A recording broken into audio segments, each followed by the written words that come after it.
né? Na aula de hoje, a gente vai tratar do nome como um direito da personalidade e preparar a questão do estado e do domicílio, que são as demais qualificadoras dos direitos da pessoa natural, né? Para fazer isso, então, né, eu vou pedir a sua atenção lá para o Código Civil, né, nos artigos que tangem especialmente ao nome da pessoa, está lá, eu acho que é 16, 17, 18, né? Dê uma olhadinha lá, por favor, nos artigos 16, 17 e 18 do seu Código Civil. Lá deve estar a questão do nome. Se você tiver a gentileza de deixar aberta aí, ou ver impressa, né, a sua aula número 12, a questão da individualização da pessoa natural, eu te agradeço também. Tá beleza? Olha só. Então, é que vai dizer o nosso Código Civil, na parte que trata dos direitos da personalidade, que, pelo seu artigo 16, que toda pessoa tem direito ao nome, nele compreendidos o prenome e o sobrenome. É a primeira referência que se faz ao nome da pessoa natural aí no nosso Código Civil. É muito importante você saber que a proteção que se dá ao nome da pessoa natural também se dá ao nome da pessoa jurídica, né? É interessante você saber que uma pessoa jurídica também sofre danos morais, né? Porque ela também tem uma projeção pública de sua personalidade, né? Então, ela também pode sofrer contra essa projeção pública da sua personalidade. Então, em relação à sua integridade moral, a pessoa jurídica tem o mesmo tipo de proteção do que a pessoa física, basicamente. A gente só tem que considerar que a personalidade da pessoa física tem um âmbito interno e é uma moralidade interna, né? E também um âmbito externo, a projeção externa dela.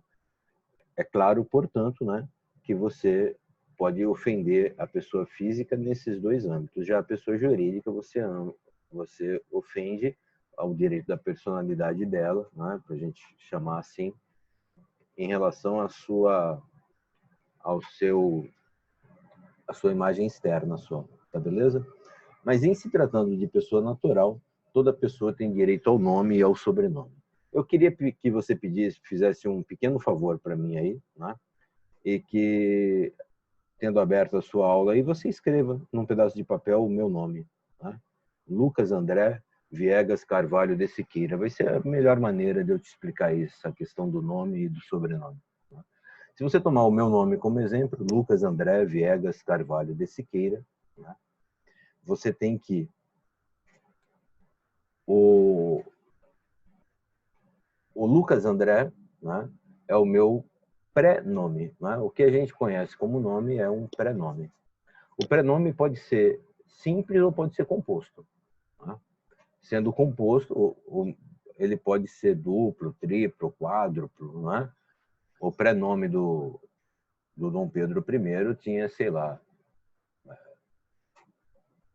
28, 29 nomes, né? Porque eles fazem questão lá na monarquia de homenagear várias pessoas e coisa e tal, né? O meu prenome é duplo, Lucas André. Aí você vai dizer assim, isso é prenome, professor, isso é prenome, né? Nome, em sentido mais próprio, é o nome todo, mas também se diz nome com relação ao sobrenome ou patronímico, né?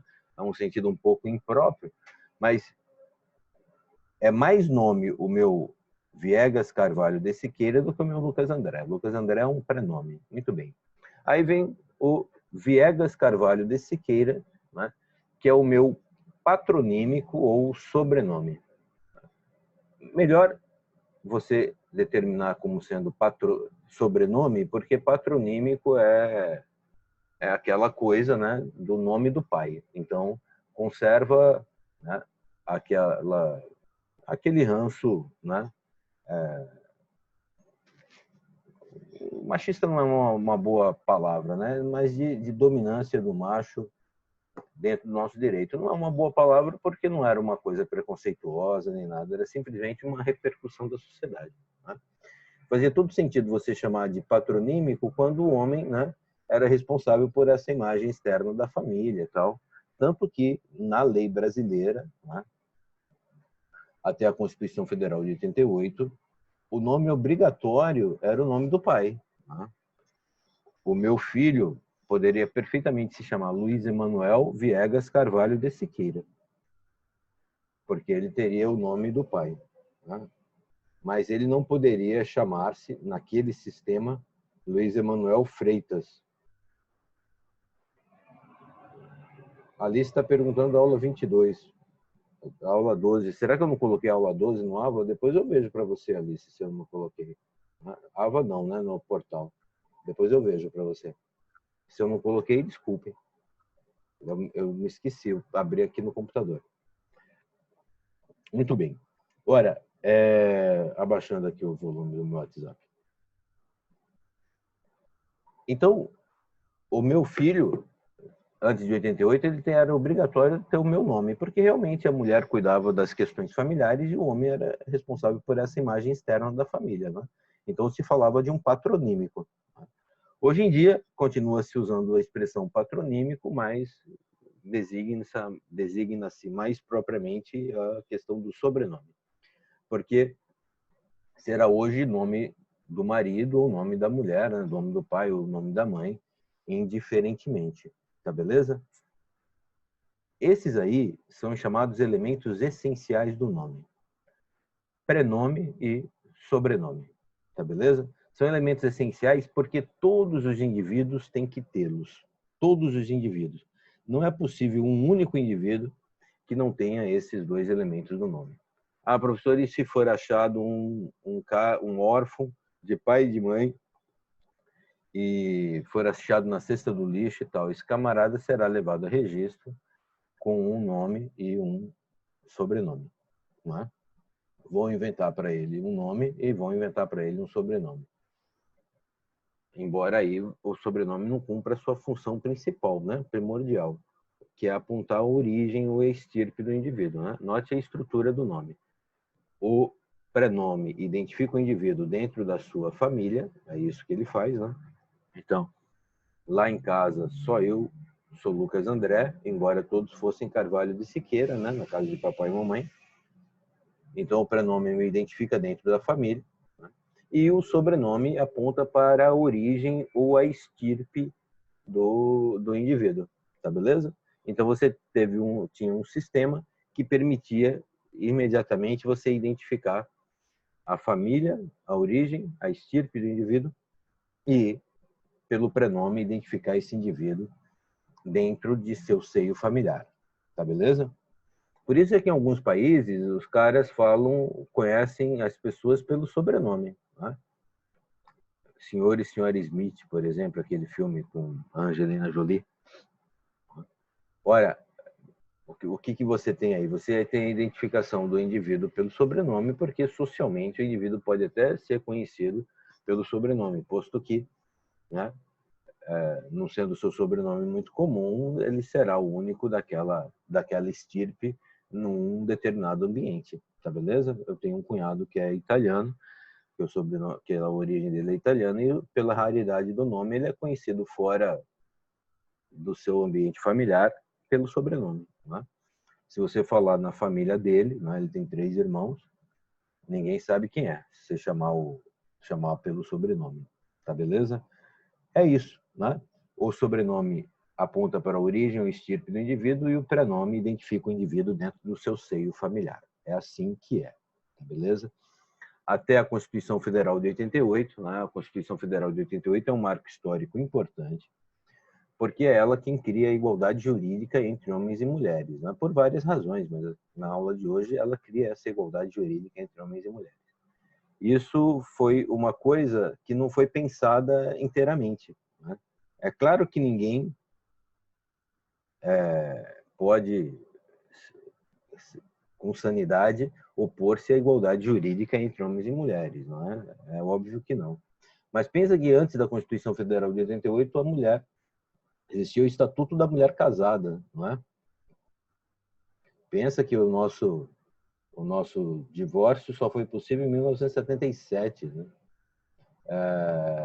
Mas, pelo Estatuto da Mulher Casada, a mulher precisava de autorização do marido para certos atos da vida civil, por exemplo, para ter domicílio próprio, coisa e tal. Era praticamente, né, era praticamente não, mas assemelhava-se o tratamento dado à mulher, muitas vezes, ao tratamento dado ao incapaz, que a gente acabou de estudar, não é? Com relação à prática dos atos da vida civil. Não estou falando de incapacidade mental nem nada. Muito bem. Agora,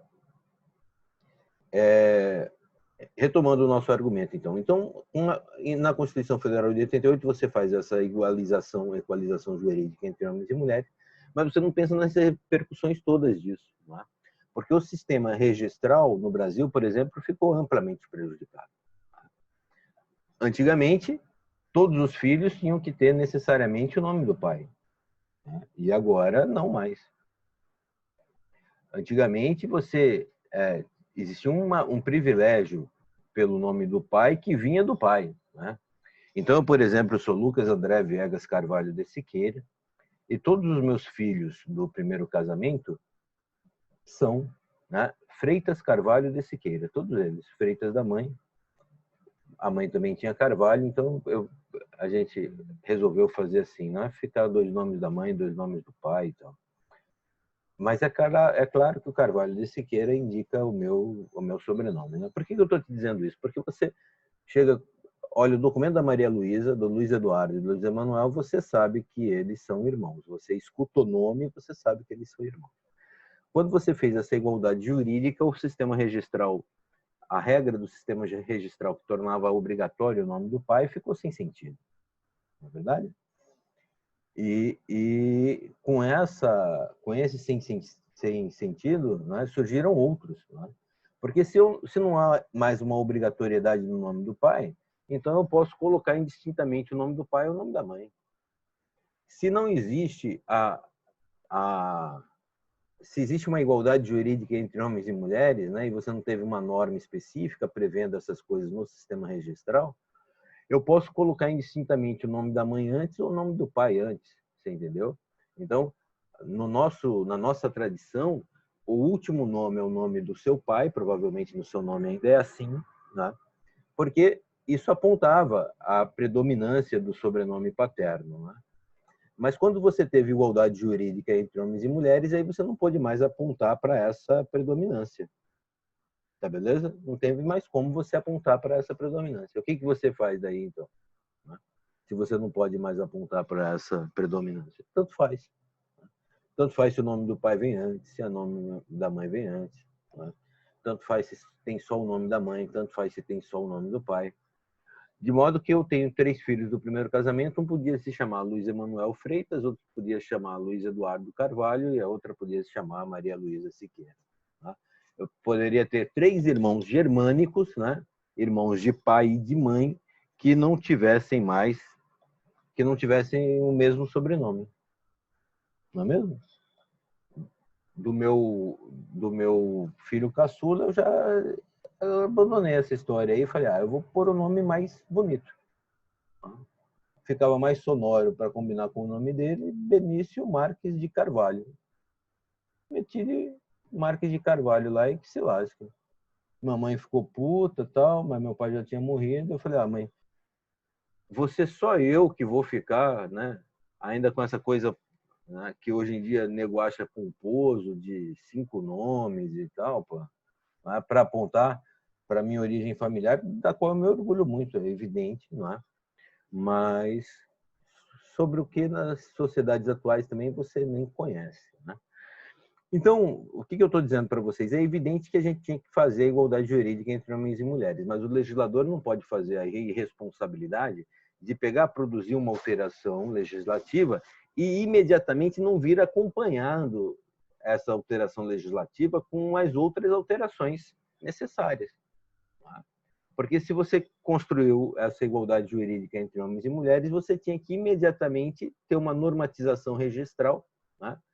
Mudar a lei de registros públicos para tornar possível ainda que o nome fizesse isso pelo indivíduo, apontasse para a sua, né, origem ou estirpe no sobrenome, né, e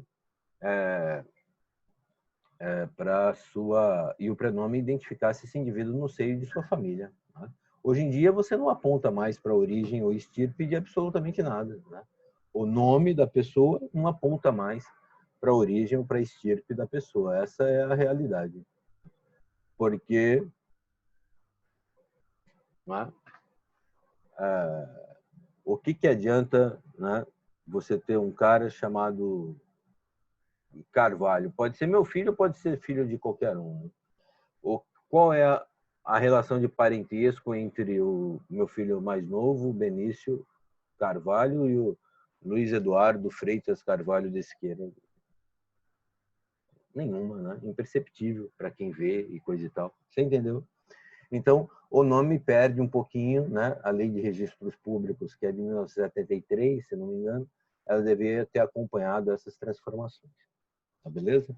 Mas esses são os dois elementos essenciais do nome. Os dois elementos essenciais. O prenome, que pode ser simples ou composto, né? E sendo composto, ele pode ser ter quantos nomes quiser, né? Duplo, triplo, quádruplo, quíntuplo, o que for, né?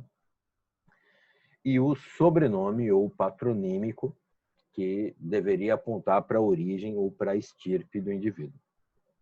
E mesmo que o camarada ficasse órfão dentro de uma lata de lixo, teria que ser concedido a ele um sobrenome. Ah, mas aí eu não tenho ideia da família dele. É verdade, mas ele tem que ter um direito a um sobrenome. Tá beleza? Porque senão, imagine só também um indivíduo que não tivesse sobrenome hoje. Não é verdade? Muito bem. Então a gente chega nesses dois elementos essenciais. Aí vem o chamado elemento acidental, né, do nome. Por exemplo, né, eu particularmente não sou fã desse sistema, né, porque eu tenho 4 filhos homens, né? Mas aí nasce um quinto filho homem e eu coloco lá, né? A mãe dele resolve fazer uma homenagem e resolve colocar nele Lucas André Viegas Carvalho de Siqueira Júnior, ou filho, ou segundo, né? Aquele 2 romanos. Eu, né, não recomendo para ninguém porque você fica com um filho diferente dos outros filhos, né? Todo mundo é filho de Lucas, mas só um deles tem o nome, né? Além de que, ou não serve para porra nenhuma, porque que adianta me homenagear, né? Não sou ninguém para ser homenageado, ou é um peso na cabeça do moleque, porque se o pai é grande mesmo para merecer que alguém tenha o nome dele, né? O filho vai crescer com essa coisa. Agora, é importante, porque se eu tenho Lucas André Viegas Carvalho de Siqueira, prenome, sobrenome, aí vem o Júnior, o agnome, tá beleza? Chama-se agnome, o elemento acidental do nome é acidental porque às vezes ele está lá, às vezes ele não está lá, que diferencia o indivíduo do seu homônimo familiar, tá beleza? Por isso é que quando você vai registrar uma criança num cartório, quando você vai fazer o registro, você deve pedir, quer dizer, o oficial do registro civil, que tem um munus público, né? A gente já explicou para vocês aqui o que é munus público, né? Mas ele não está lá tratando do seu interesse e fazendo o que ele quer. Ele está lá representando o Estado e sob a força da lei. Uma das perguntas que o oficial do registro deve fazer é: existe alguém com o mesmo nome na família? Tá? Se existe alguém com o mesmo nome na família, você coloca esse agnome aí ao final.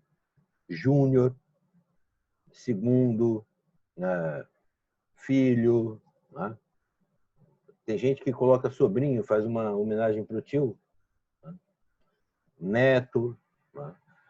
Veja, você está diferenciando o indivíduo do seu homônimo familiar. Júnior não é prenome, né? Tinha um jogador de futebol chamado Fábio Júnior, aí as pessoas começaram a registrar o filho assim, Fábio Júnior da Silva.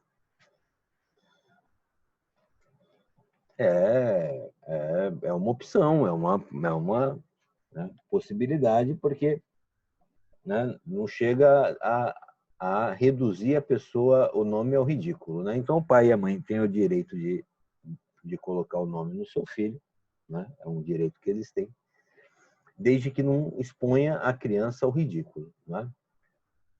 Mas eu acho que num país como o nosso, ou seja, o oficial do registro deve, né, recusar o nome que coloca a pessoa numa situação ruim.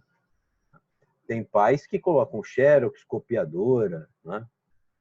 123 de Oliveira 4, sei lá, uns prenomes assim, loucos, né? Quem tiver interessado nisso, pega lá o livro da professora Maria Helena Diniz. Ela põe alguém para fazer uma pesquisa para ela, 2 nomes lá no INSS, entendeu? E aí ela dá vários exemplos de nomes ridículos. Esses nomes devem ser recusados pelo oficial do registro, né? Ele vai fazer o seguinte, na verdade, ele vai suscitar uma dúvida se ele faz o registro ou não, né? E aí o juiz corregedor é que vai decidir se esse registro, né, se o pai e a mãe têm a razão de registrar e o registro será feito, ou se ele, oficial, tinha a razão de suscitar dúvida e de ter negado o registro. Você entendeu? Eu acho que tudo bem, não é falar que Fábio Júnior de Oliveira coloca a pessoa numa situação de ruim socialmente, não é verdade, é evidente que não, né?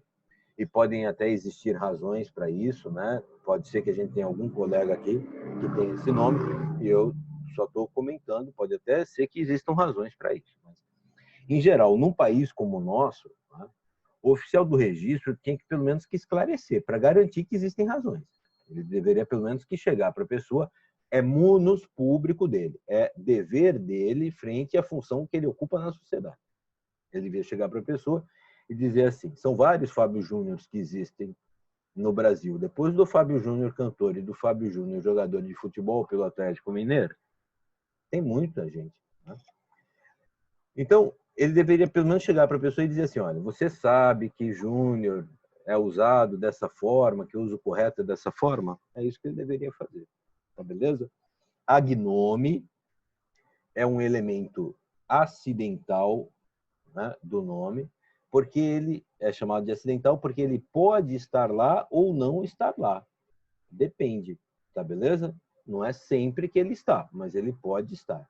E quando ele está, a função dele é diferenciar o indivíduo do seu homônimo familiar. É isso. Tá beleza? Até 1988, os agnomes eram esses: filho, neto, bisneto, sobrinho, primeiro, segundo, terceiro, júnior, não é? Depois, não é? Eu não conheço particularmente, eu não conheço, mas eu tenho certeza que há casos, né? Porque sempre há casos. Hoje em dia, já que o patronímico paterno não é obrigatório mais, não é? Você não tem mais a obrigatoriedade do patronímico paterno, então você pode ter uma filha, uma neta, uma sobrinha, uma primeira, uma segunda, você entendeu? Você já pode ter um agnome feminino para diferenciar a pessoa dos seus homônimos familiares, mesmo a pessoa do sexo feminino, tá beleza? Isso do ponto de vista registral, né? A questão é que essa pessoa não é conhecida pelo nome do seu pai. Só isso. Estou dizendo que do ponto de vista registral, se eu fico conhecido como Lucas Siqueira, né? Sou eleito governador do estado de São Paulo como Lucas Siqueira, e depois, né, faço só merda no governo do estado e tal, né? Posso dar o exemplo porque são coisas pelas quais eu não passaria, né? Fico aí conhecido como corrupto e tal, eu simplesmente deixo de colocar o meu nome nos meus filhos e pronto. Você entendeu? É uma coisa que fica um pouco esquisito, que o sobrenome não aponte mais para a sua origem familiar. É isso, tá beleza? Mas o que é isso? Isso é o resultado de você alterar alguma coisa dentro do sistema normativo sem prever os reflexos disso. Porque você poderia, não seria errado se você, né, fizesse a igualdade jurídica entre homens e mulheres, mas mantivesse regras registrais duras, né? que o nome do indivíduo tivesse o nome, pelo menos o nome da mãe e o nome do pai, né? Que o sobrenome paterno fosse o último para a identificação do indivíduo. Não existe uma relação de incoerência, ou seja, onde existe a igualdade, tem só que a diferença ser feita por uma ratio iuris razoável, por uma razão jurídica razoável. O que eu preciso, né? Celso Antônio Bandeira de Mello, que escreveu o melhor livro, mais simples e melhor no meu critério, né? Ele é simples, ele é rápido e ele é preciso, né? Sobre o princípio da isonomia, né? O princípio da igualdade. Então, o Bandeira de Mello, ele diz simplesmente o seguinte, olha, qualquer diferença é possível, desde que o fator de discrimen, né, a razão pela qual se discrimina, seja apta a cumprir a finalidade do discrimen. Né? O que eu não posso é dizer assim, a polícia é só para homens negros fazerem, ou só para homens brancos fazerem no edital da polícia. Porque não existe nada, nenhuma relação entre ser negro ou ser branco e as funções que você vai cumprir na polícia, evidentemente. Mas eu posso fazer que no edital de concurso da Polícia Feminina dizer só mulheres podem se inscrever, naturalmente que sim, porque o edital é para isso, para concurso, para a Polícia Feminina. Existem coisas que só a policial feminina pode fazer, quer dizer, eu não posso prescindir de ter mulheres na polícia, revista de outra mulher só a policial feminina pode fazer.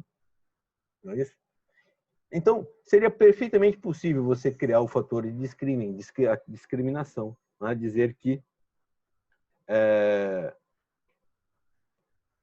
em razão da necessidade de que o patronímico designe a origem familiar, que o indivíduo deveria ter pelo menos um nome da mãe, um patronímico, um sobrenome materno, um sobrenome paterno, sendo o paterno colocado ao final do nome, como sempre foi, você entendeu? Mas hoje você teve uma bagunça toda do sistema registral porque você não fez a previsão no sistema registral de como é que ficaria a questão lá do nome, tá bom? Vai ter uma primeira interrupção da nossa aula daqui a pouquinho, né? Daqui a 6 minutos a gente vai fazer uma primeira interrupção da nossa aula e a gente vai voltar. Antes disso, eu só quero fazer então as considerações gerais sobre isso, tá? Os elementos do nome são elementos essenciais: prenome e sobrenome. Elemento acidental, agnome. Prenome serve para designar o indivíduo dentro de sua família. Sobrenome para apontar a origem ou estirpe do nome do indivíduo, né? De onde ele vem, qual é a sua familiarmente, né? De onde ele vem familiarmente. Há sobrenomes que dizem de Luca, né? Do lugar, né? Aqui no Brasil é a estirpe familiar, não a localidade, tá beleza? Ora, a origem ou estirpe do indivíduo e o agnome, né, para diferenciar o indivíduo quando for o caso do seu homônimo familiar. O agnome é obrigatório, professor? Se é o caso do indivíduo ter um homônimo familiar, é obrigatório. É por isso que o oficial do registro civil deve perguntar: existe alguém com o mesmo nome na família? A pessoa disse sim, tem que colocar lá júnior, filho, neto ou neta, filha, segunda, tá beleza? Para diferenciar do homônimo familiar. Mas ele só é obrigatório nessa circunstância, de modo que ele é um elemento acidental do nome. Pronto. Tá beleza? O princípio é a imutabilidade do nome. Ou seja, depois que o indivíduo tem um nome, o nome não pode mais ser mudado. Aí você fala assim, porra, professor, mas imutabilidade, além do direito à vida ser irrenunciável, além da liberdade ser irrenunciável, agora o nome não pode ser mudado? Porque no nome, tudo bem, ele é um direito subjetivo meu e me indica, não é? Mas existe também uma projeção social do nome. Eu sou reconhecido pelo meu nome. Se eu pudesse mudar de nome o tempo todo, eu não teria compromisso com a minha história. Não é verdade? Então, o princípio da imutabilidade do nome para que o indivíduo tenha sempre compromisso com a sua história, porque existe uma razão social de ser do nome, a individualização da pessoa dentro da sociedade. É isso, tá bom? Então, nós temos aqui os elementos essenciais e os elementos acidentais. E o elemento acidental. E a regra, a imutabilidade do nome. A gente vai fazer uma primeira interrupção para que a gente trate dos elementos acessórios do nome, os elementos secundários do nome, né? Acessório ou secundário, né? Só para que você tenha uma ideia sobre isso, né? Esses elementos acessórios ou secundários. Mas veja, eles não fazem parte do nome, na verdade, por isso é que eles são acessórios ou secundários. Um deles apenas pode compor o nome, vir a compor o nome, é o caso de Lula, Xuxa. Né? A gente vai falar desses elementos acessórios ou secundários e das possibilidades, né? Grosseiramente, um tratamento só superficial, das possibilidades de mudança do nome. Tá beleza? Só para você ter uma ideia da lei do registro público. A gente não vai estudar a lei de registros públicos, mas vai te dar uma ideia. Essas duas coisas vamos tratar depois da aula. Tá? As hipóteses em que pode ser mudado o prenome e o sobrenome e os elementos acessórios ou secundários do nome. Beleza? Eu vou parar, não vou abrir para pergunta, que a gente tem só 2 minutos. A gente pode abrir para perguntas no começo da próxima aula. Então, estou terminando essa primeira parte da aula, tá? A gente se vê já já.